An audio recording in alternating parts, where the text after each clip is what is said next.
Orang tua yang kemudian diberi putra putri, diberi putri dua atau lebih, kemudian mendidiknya dengan pendidikan yang baik, maka Allah bangunkan baginya rumah di surga.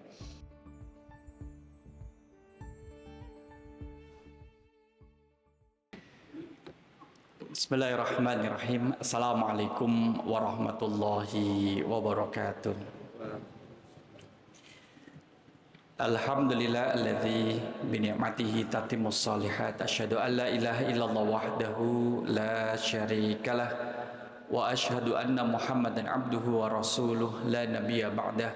Allahumma shalli wa sallim ala nabiyyina wa rasulina Muhammad sallallahu alaihi wasallam wa ala alihi wa ashabihi wa man tabi'ahu bi ihsani ila yaumiddin. Amma ba'du.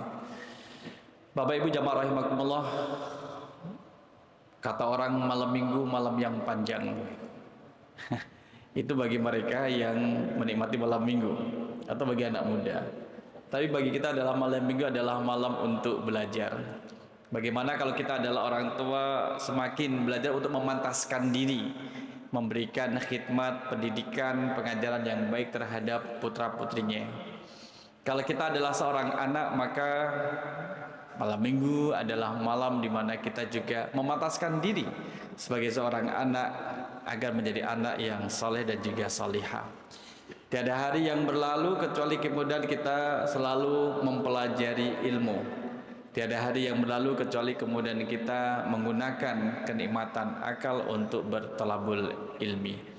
Malam kali ini kita melanjutkan bagian dari apa yang kemudian kita ambil sebelumnya, bagaimana kita memiliki tanggung jawab untuk mendidik putra-putri. Karena kita sudah pada satu hadis di Adabul Mufrad, orang tua yang kemudian diberi putra-putri, diberi putri dua atau lebih, kemudian mendidiknya dengan pendidikan yang baik, maka Allah bangunkan baginya rumah di surga. Maknanya di sana adalah harus ada bekal dalam mendidik putra-putri. Dan yang kedua di sini adalah, yang pertama kembali kita sampaikan, tanggung jawab kita adalah tanggung jawab tarbiyah diniyah. Tarbiyah diniyah itu adalah pendidikan agama. Kalau anak sudah dikuliahkan di perguruan tinggi Islam, sudah disekolahkan di sekolah Islam, maka tetap tanggung jawab pada orang tua harus juga dijalankan. Toh kalau orang tua itu mengajarkan pendidikan Islam, pahalanya kembali kepada orang tua. Seorang anak kadang mendapatkan pembelajaran dari orang tuanya secara langsung di lapangan, tidak melalui teori.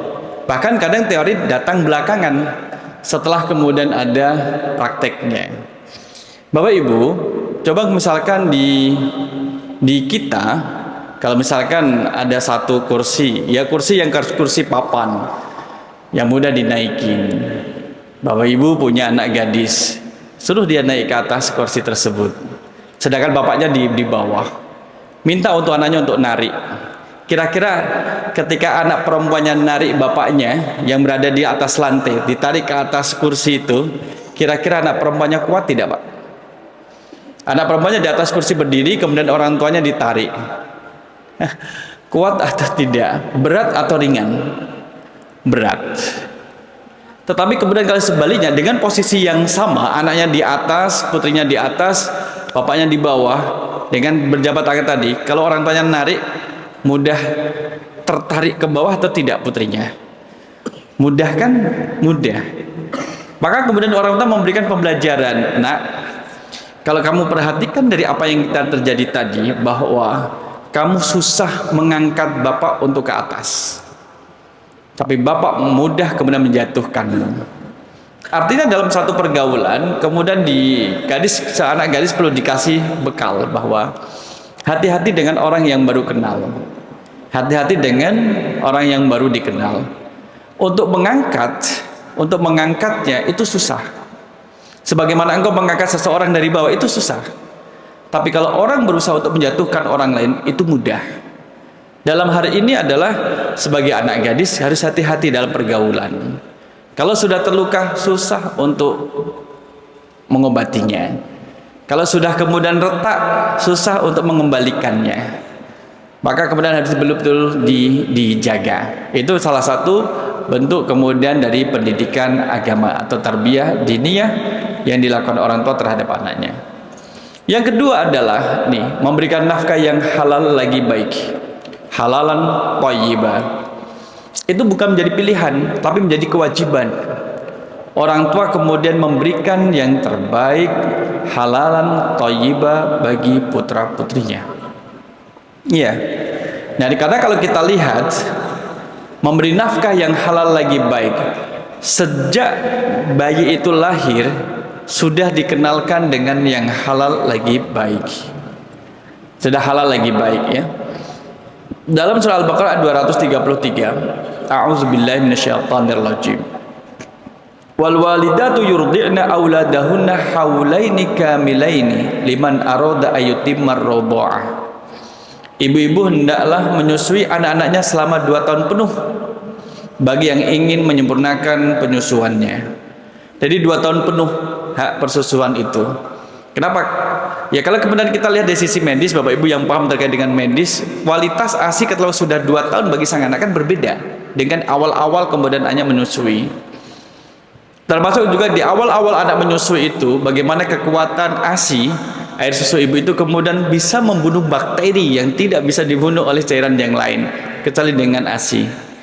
Sehingga anak dalam usia persusuan itu mendapatkan haknya untuk disusui oleh ibunya.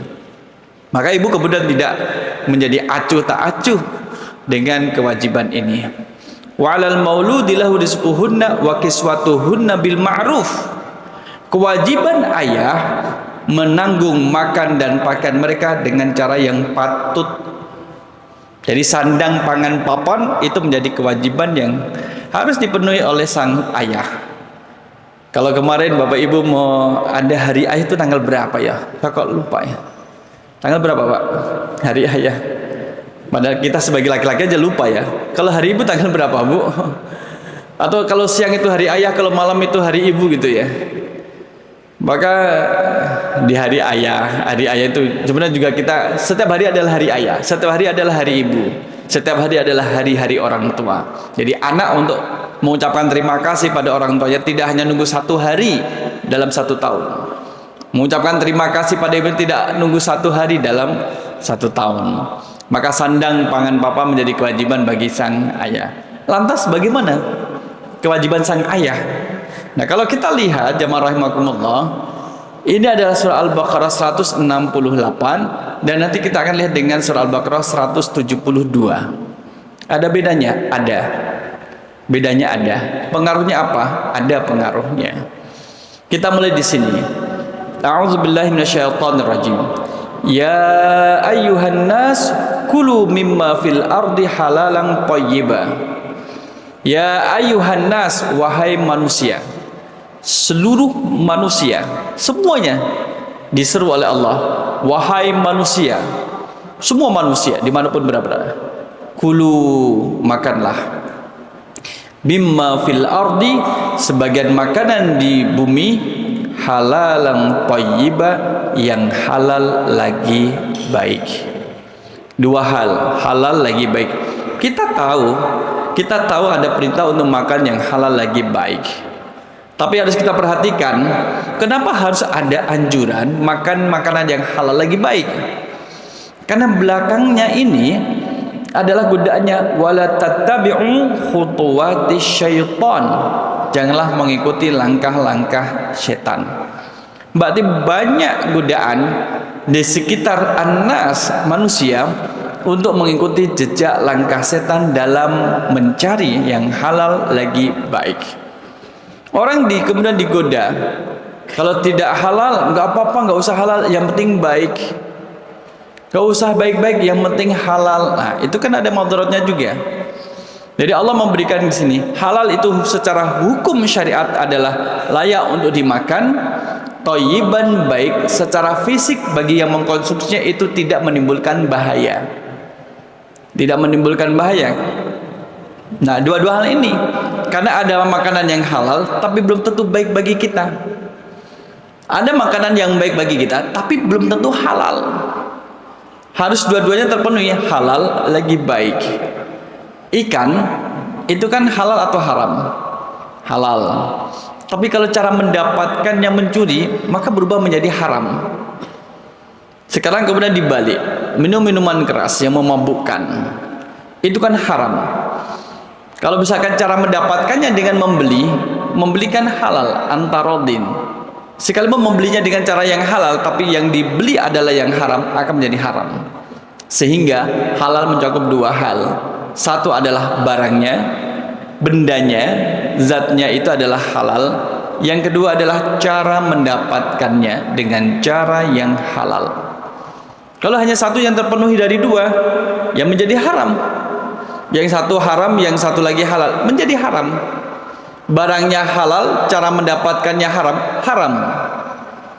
Cara mendapatkannya halal, barangnya haram, haram. Jadi dua-duanya harus terpenuhi. Wala tattabi'u khutuwati syaitan, jangan mengikuti langkah setan.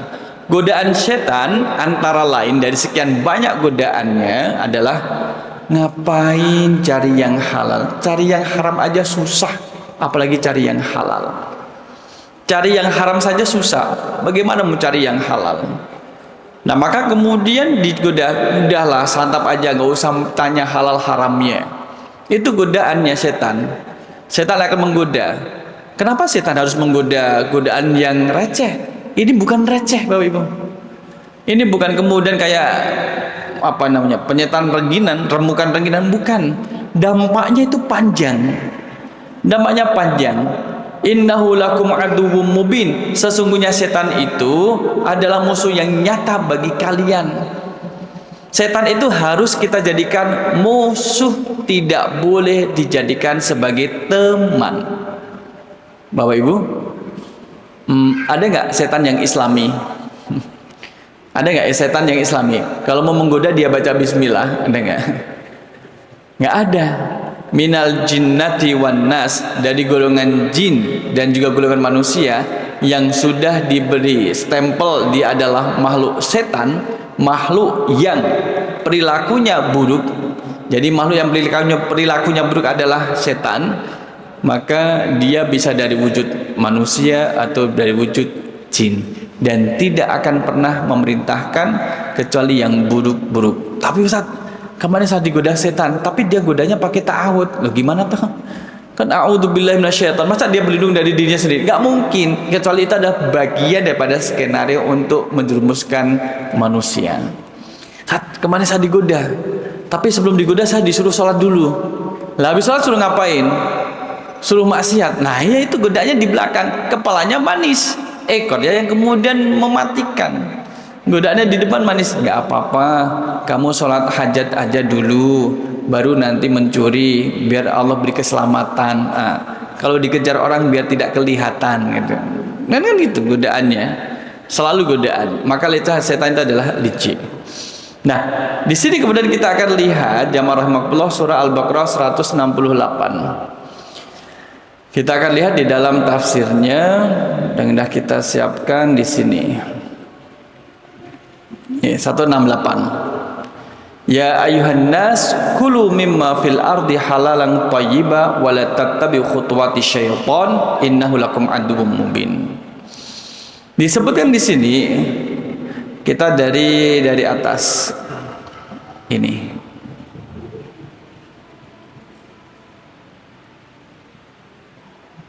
An Ibni Abbas qala tulitu hadhil ayat inda Nabi sallallahu alaihi wasallam.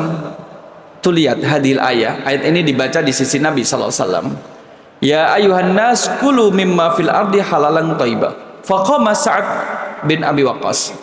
Sa'ad bin Abi Waqqas ketika dibacakan Al-Baqarah 168 ini kemudian dia berdiri. Faqala, dia berkata, "Ya Rasulullah, wahai Rasul." Tanya pada Rasul, "Ud'ullaha ayyaj'alani mustajabat da'wati." Rasul, tolong doakan saya agar termasuk orang yang mustajab doanya. Dia minta gitu. Ayyaj'alani mustajabat da'wati. Rasul doakan, doa saya itu mustajab, dikabulkan oleh Allah. Tentunya kita yang hadir di sini yang sudah balik ingin kemudian setiap kali berdoa itu dikabulkan oleh Allah. GPL gak pakai lama, maunya juga dikabulkan. Faqala, maka Nabi menjawab, ya Sa'ad, wahai Sa'ad, atib mab'amaka, perbaikilah makananmu. Perbaikilah makananmu. Jadi makanan kita suruh memperbaiki. Atib mab'amaka, takun mustajabat da'wati, maka akan menjadi doa yang terkabulkan. Perbaiki makanan minumanmu. Jadi kita harus memperbaiki makanan dan minuman kita, Bapak Ibu. Kalau ingin doa kita kemudian dikabulkan, perbaikilah makan dan minum kita. Tidak hanya kemudian dari sisi benda dan cara mendapatkan, termasuk adab ketika makan itu. Ya gulam, samillah, baca bismillah. Wakul biyaminik, makan yang ada di sampingmu, sekitarmu, yang terjangkau oleh tanganmu. Wakul biyaminik, makan dengan tangan kananmu. Wakul mimma yalik, dan makanlah dari apa yang ada di sekitarmu. Itu juga perlu dijaga. Kadang ada yang protes, saya tuh udah makan yang halal, saya tuh sudah makan yang halal lagi baik, kenapa doa saya tidak diijabahi? Lah kamu makannya kan nggak baca bismillah. Kamu makannya saja tidak baca bismillah. Orang yang kemudian makan, muslim, dimakan tidak membaca bismillah, maka setan yang mengikutinya akan ikut makan dan mengambil keberkahan dari apa yang dia makan. Sudah yang dimakan hihahoheng, kemudian tidak baca bismillah, tidak pakai tangan kiri, gitu. Itu menjadi tidak berkah. Saya udah makan tapi kok gak kenyang-kenyang. Nah iya, gak berkah dengan dimakan. Maka baca bismillah, sambillah, wakul biyaminik, makan dengan tangan kanan dan makan dengan cara yang dicontohkan Nabi SAW. Walladhi nafsu Muhammadin biyadihi, demi zat yang jiwaku berada dalam genggamannya, innar rajula, sesungguhnya seorang lelaki, termasuk juga perempuan. Ini khususnya laki-laki, suami nih. La yakdhafu luqmatal haram fi jawfihi ma yutaqabbala minhu arba'ina yawman. Seseorang yang kemudian memasukkan satu suap makanan ke dalam dirinya, makan haram meskipun cuma satu suap, 40 hari doanya tidak dikabulkan oleh Allah. Ini tafsir dari Ibnu Katsir, Bapak Ibu. Dari Ibnu Katsir. Ma yutaqabbala minhu arba'ina yawman. Tidak akan diterima 40 hari doanya. Wa ayyuma abdin nabata lahmuhu minas suhti, sesiapa yang dagingnya itu, daging tubuhnya ini tumbuh dari sesuatu yang haram, war riba, dan unsur ribawi, fannaru aula bihi, maka neraka lebih berhak untuk membersihkannya. Maka dampaknya tadi panjang, bukan hanya sekedar kemudian makan makanan haram terus nanti istighfar selesai, bukan demikian. Dampaknya di sini arba'ina yauman, 40 hari doanya tidak terkabulkan. Kalau kita lihat di dalam pembahasan berikutnya, jawab rahimakumullah, Al-Baqarah kemudian ayat 172, ya ayyuhalladzina amanu kulu min thayyibati ma razaqnakum. Wahai orang-orang yang beriman, makanlah apa-apa yang baik. Apa yang tidak ada di sini, Bapak Ibu? Yang tidak ada pada ayat ini apa kata? Kata halal. Kalau dalam Al-Baqarah 168 yang ini, ya ayuhan nas kulu mimma fil ardi halalan, ada kata halal di sini. Halalan thayyibah, halal lagi baik. Ketika perintah kemudian untuk seluruh umat manusia makan yang halal lagi baik. Tetapi ketika perintah itu untuk orang yang beriman, tidak ada kata halal. Langsung kemudian thayyibatin, kulu min thayyibati ma razaqnakum, makanlah apa-apa yang baik. Kenapa tidak ada halal? Orang beriman di sini disebutkan ini untuk orang yang beriman. Ayat ini khusus untuk orang yang beriman. Al-Baqarah 172 khusus untuk orang beriman. Al-Baqarah 168 bersifat umum. Kenapa tidak ada kata beriman, tidak kata-kata yang halal? Karena orang beriman sudah barang tentu makan makanan yang halal. Orang kalau mengaku sebagai orang yang beriman, makan makanan yang haram, justru kita pertanyakan, beriman beneran enggak ini? Katanya beriman, kok makan makanan yang haram? Katanya orang tua yang baik, kok ngasih makanan yang haram kepada keluarga? Katanya orang tua yang bisa jadikan sebagai teladan, kenapa bawa makanan yang haram?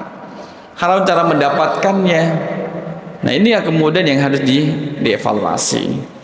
Kalau kita lihat, washkurilillahi in kuntum iyyahu ta'budun, dan bersyukurlah kepada Allah jika kamu benar-benar hanya menyembahnya. Maka dipertanyakan, yuk janjane kamu itu menyembah Allah atau tidak? Kalau menyembah Allah maka perlihatkan bentuk buktinya. Kalau 172 kita lihat di 172. Jamaah rahimakumullah. Yaqulu ta'ala amiran ibadahul mu'minin bil akli min thayyibati ma razaqahumullah. Allah itu memerintahkan kepada hamba-hamba yang beriman untuk makan makanan yang baik. Wa yashkuruhu ala dzalik, dan bersyukur, alhamdulillah hari ini bisa makan makanan yang halal. Hari ini bisa makan makanan yang baik. Alhamdulillahilladzi at'amani wa saqani wa ja'alani minal muslimin. Ingat mengucapkan hamdalah, memuji Allah Subhanahu wa taala. In kanu abidahu wal aklu minal halal sababun litaqabbuli du'a wal ibadah. Makan dari makanan yang halal itu Bapak Ibu bisa menjadi sebab diterimanya ibadah dan dikabulkannya doa. Kama annal akla minal harami yamna'u qabulat du'ai wal ibadah. Kalau makan yang halal itu menjadi sebab diterimanya ibadah dan dikabulkannya doa, maka makan makanan yang haram itu bisa menjadi sebab terhalangnya, terkabulnya doa dan diterimanya ibadah. Nah ini masing-masing kita harus mengetahui, karena kita yang tahu apa yang kita makan, karena kita tahu apa yang kemudian kita minum, kita tahu apa yang dibawa pulang ke rumah, bungkusan apa, dari mana dapatnya, bagaimana cara mendapatkannya, kitalah yang lebih tahu.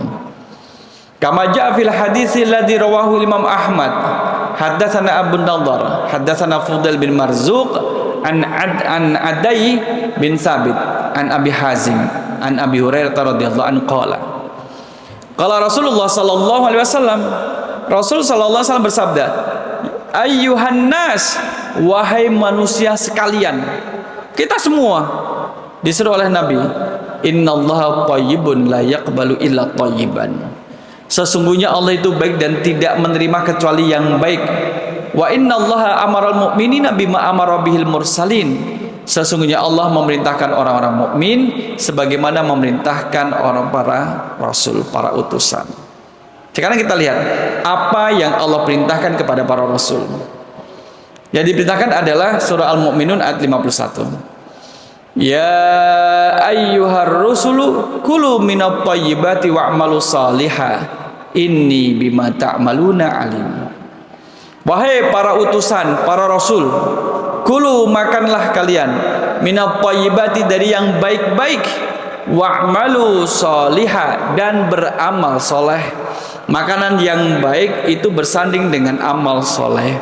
Sesiapapun kemudian kita yang mengkonsumsi makanan yang halal lagi baik, itu memudahkan, meringankan langkah untuk beramal soleh. Sebaliknya mafhum mukhalafahnya, kalau ada yang makan makanan yang haram, itu memperberat diri untuk beramal soleh dari makanan-makanan yang haram, yang dimakan tidak seberapa banyaknya dan tidak seberapa menghasilkan kekuatan, tapi dampaknya besar. Allah alam, sampai Abu Bakar itu pernah memasukkan jari kepada mulutnya untuk mengeluarkan kurma yang dimakan, apakah dari siapa, halal atau haram, dimuntahkan. Lebih baik memuntahkan. Rasul sallallahu alaihi wasallam itu kemudian pernah menemukan satu butir kurma jatuh di lantai dan di rumahnya. Kemudian Rasul tidak memakannya. Kenapa? Takut syubhat. Itu kan di rumah Rasul. Iya, ini memang di rumahnya Rasul.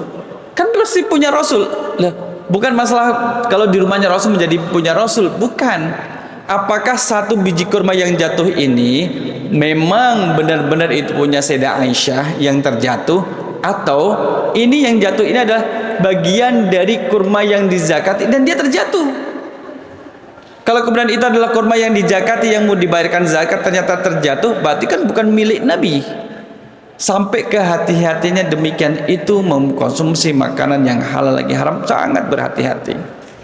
Jadi bukan masalah menghilangkan lapar dan dahaga saja, bukan masalah kenyang dan tidaknya, bukan, tapi masalah halal dan haram.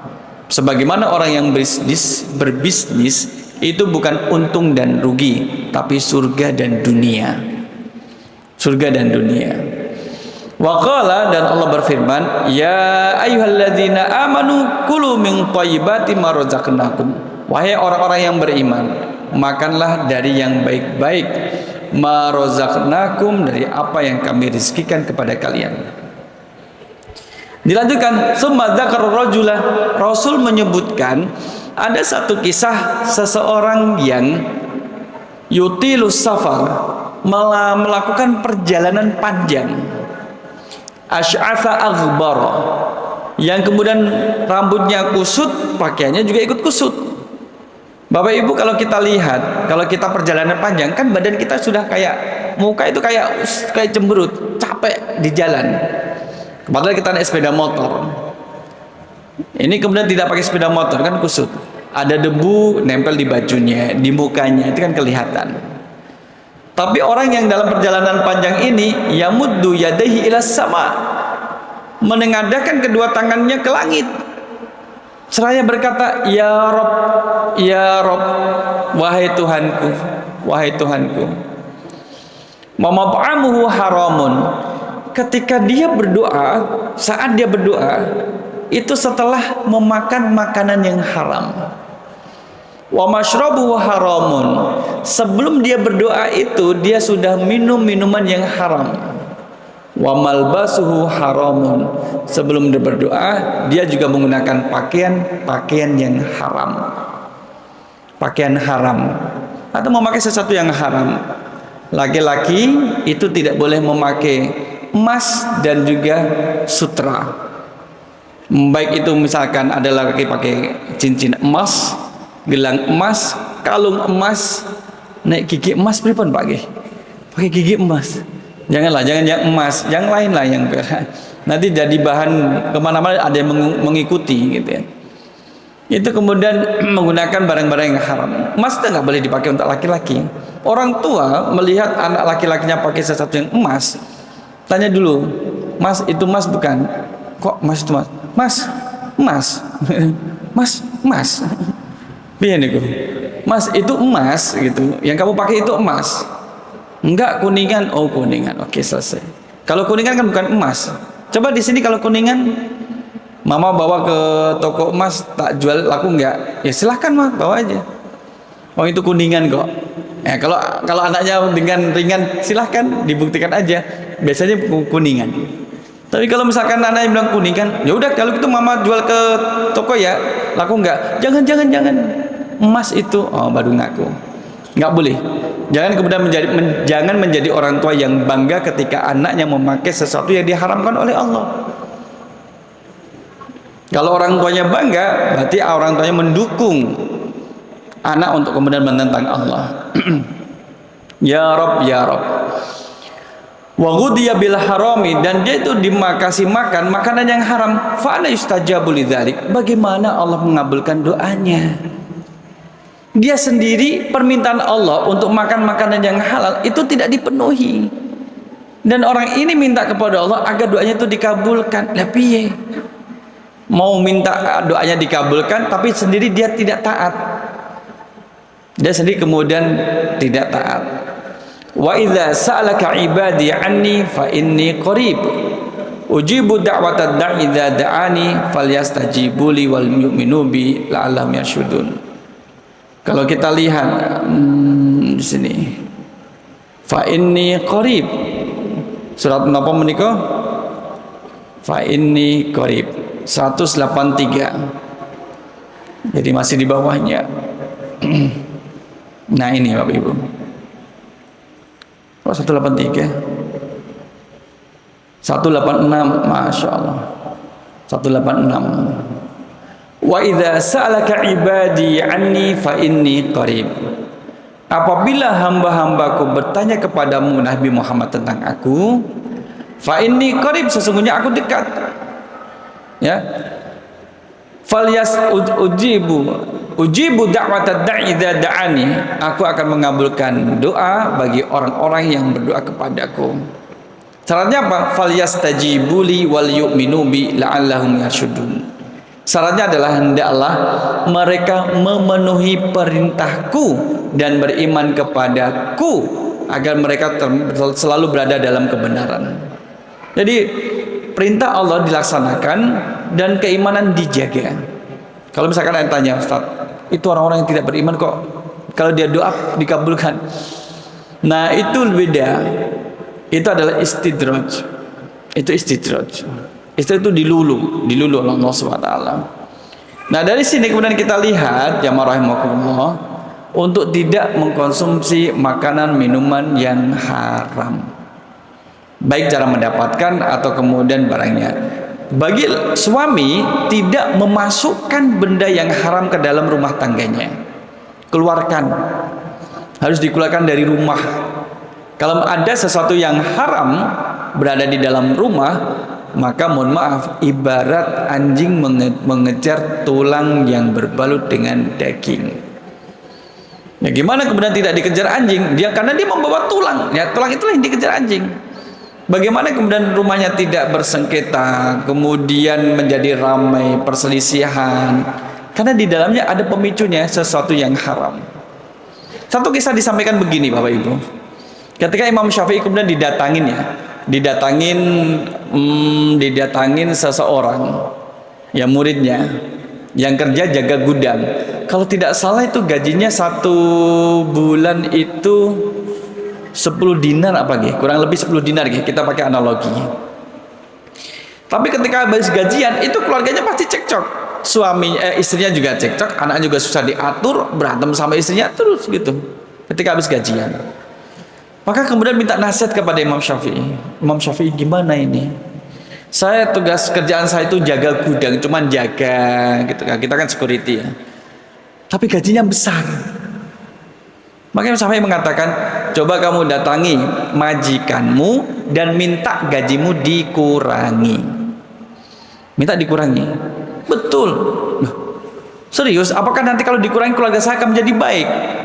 Kamu kan minta nasihat, saya ngasih nasihat seperti itu. Akhirnya kemudian dilaksanakan. Dia menemui majikannya untuk dikurangi gajinya.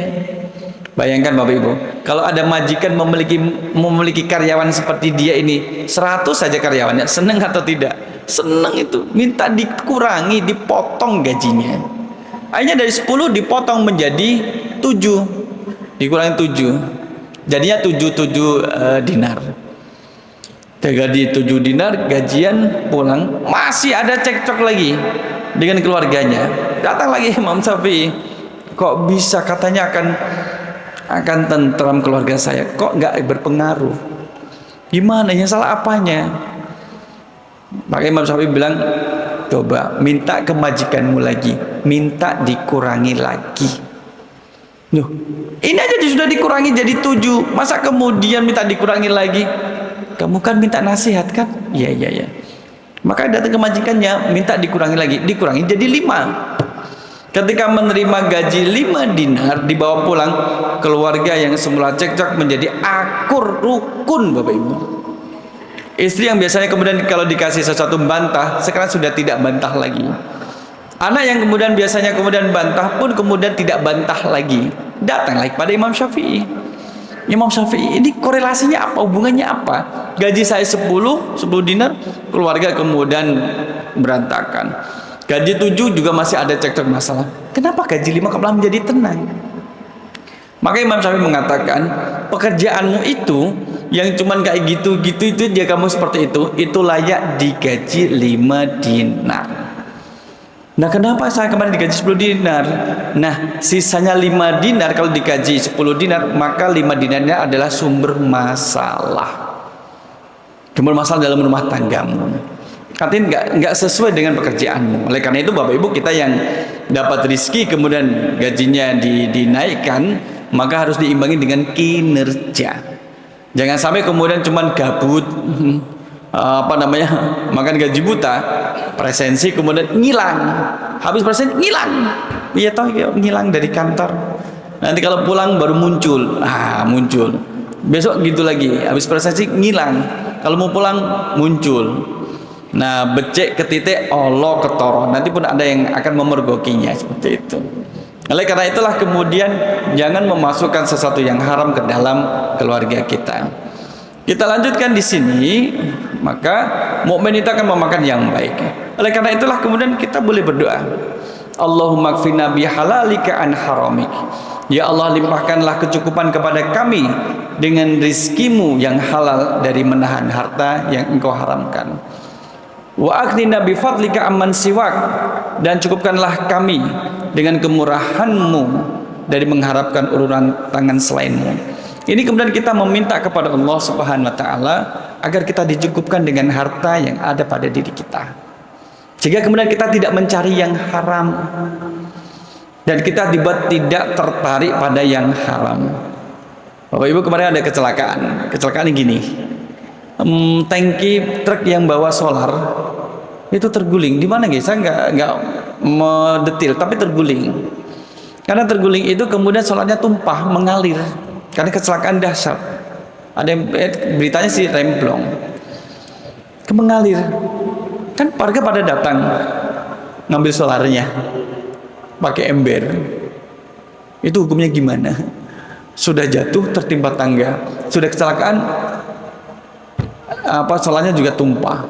Tapi warga ketika kamu ngambil solarnya, enggak, ini kan mengalir karena memang ada yang bolong, tangkinya ada yang bolong, kemudian pada ngalir. Seperti itu.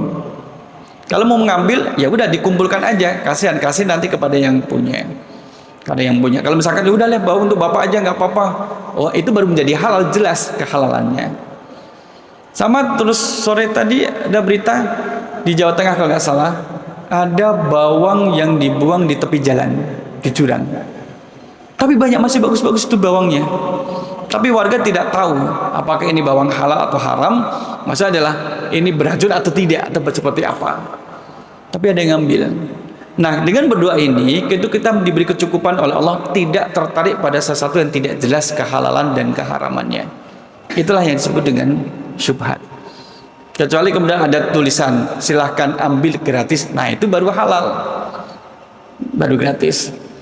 Nah, akibat kalau bercampur dengan yang haram nanti adalah kalau orang yang makan makanan yang haram itu sama seperti durhaka terhadap Allah. Allah memerintahkan yang halal lagi baik, dia makan yang haram, berarti kan menentang Allah. Yang kedua, dampaknya akan bikin kurang semangat dalam beramal soleh. Maka ini kita cek pada putra-putri kita, pastikan makan minuman yang halal, baik di rumah maupun di luar rumah. Kalau di rumah bisa dikontrol, bagaimana di luar rumah? Yang ketiga, makan makanan yang haram adalah kebiasaan buruk orang Yahudi. Biasanya memang kayak gitu orang Yahudi. Tidak hanya kemudian makan minuman yang haram, tetapi juga mengambil tanah orang lain yang ada di Palestina itu. Yang keempat, badan yang tumbuh dari harta yang haram akan berhak disentuh oleh api neraka. Fannaru aula bihi, maka neraka lebih berhak untuk membersihkannya. Yang kelima adalah doa sulit dikabulkan, sebagaimana hadis yang kita bacakan tadi. Susah, Ustaz, saya kok belum dikabulkan doa saya. Nah, kita pastikan makanannya halal lagi baik. Sudah halal lagi baik tapi belum dikabulkan, sabar, nunggu waktu yang tepat. Yang keenam, harta halal membuat kaum muslimin jadi mundur dan hina. Kenapa kemudian menjadi mundur? Ya, ketika kaum muslimin itu menjadi nyaman dengan makan minuman yang haram, maka itulah muru'ah, kewibawaannya menjadi mundur. Dan terakhir, karena harta haram banyak musibah dan bencana terjadi pada keluarga. Nah, ini menjadi pelajaran bagi kita. Kemudian kita mengambil hal yang penting, jangan makan makanan yang haram. Sebagai orang tua, jangan memasukkan makanan yang haram ke dalam keluarga yang dikonsumsi oleh putra-putri kita.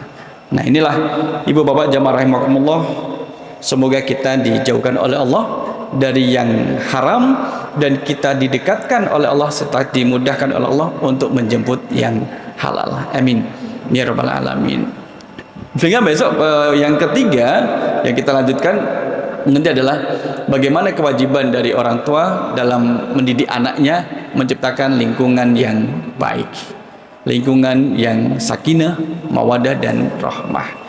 Mari kita cukupkan dengan doa kafaratul majlis. Subhanakallahumma wa bihamdika asyhadu an la ilaha illa anta astaghfiruka wa atubu ilaik. Aku qouli hadza astaghfirullah li wa lakum. Wassalamualaikum warahmatullahi wabarakatuh.